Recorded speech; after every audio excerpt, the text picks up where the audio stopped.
Hello, this is RICKY, the Android guy.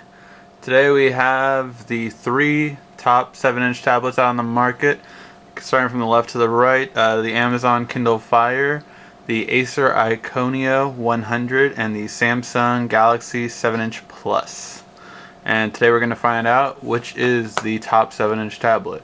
Alright, let's just turn each one on.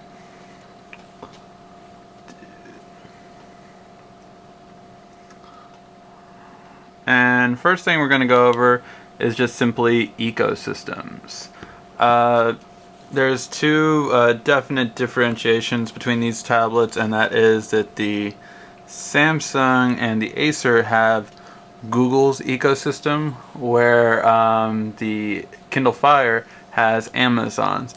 Now, what this means is that you do not have any Google apps on the Kindle Fire available. That means Google Maps, Google Docs, their entire ecosystem is not present in this tablet, which can definitely be disappointing. Comparing to Android tablets, you don't have as many things. Just for example, the biggest one that it lacks is Docs. Docs, basically, you have to upload from your computer, and that's it. But you can't.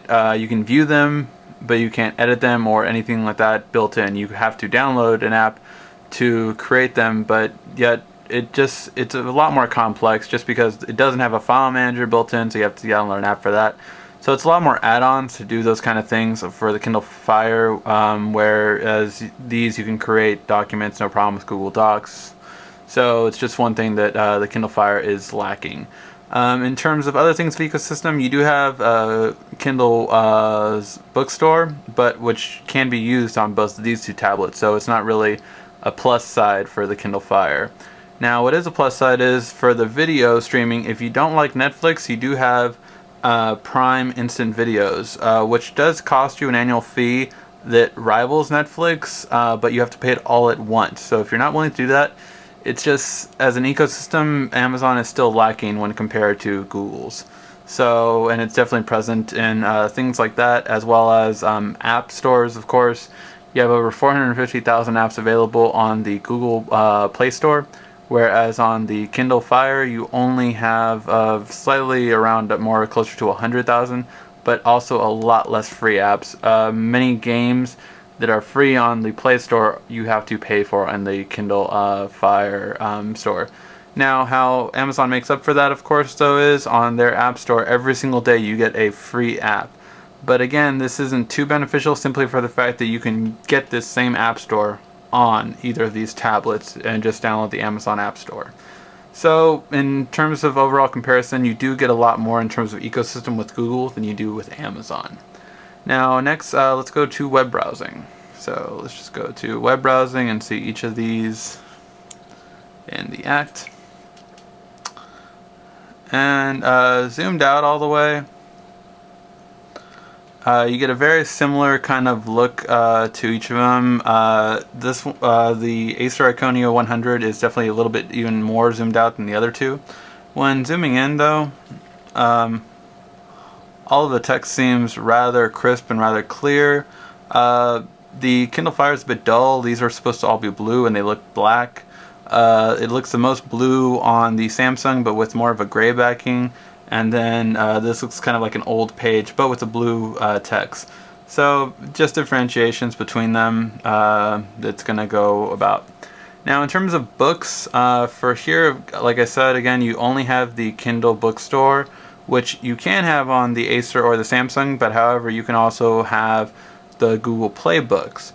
You can also have the Nook. You can also have Kobo. So you have access to every e-reader on the market instead of just having limited to one e-reader on the market, which can be troublesome, especially if you have to cite anything. The biggest problem with Kindle is you do not have page numbers, so you can never cite anything on terms of page numbers. So it's one major flaw of Kindle that has never been addressed, and that you don't have that problem with these tablets because you can just use another e-reader if you need a cite. Now, in terms of music, they all have pretty loud sound quality. In terms of overall play, the Kindle Fire is nothing too shabby at all. Very loud. In terms of the Samsung, you get a really loud tone, but definitely probably the clearest out of all of them. As where the Acer will be the loudest one, however, it doesn't have the same type of clarity that all the other ones have. So definitely just not as clear. Again, the Samsung just going to be the clearest one out of all of them. And as for the Acer, it just definitely notice that it's not as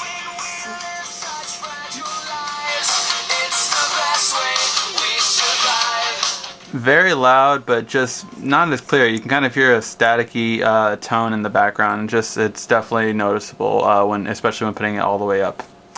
Now, in terms of video playback, we'll just go over real quick. Just see how each of these compare in terms of video quality.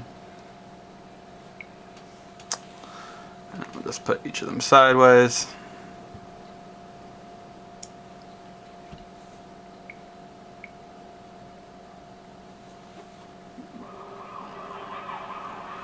You were made to be ruled. In the end.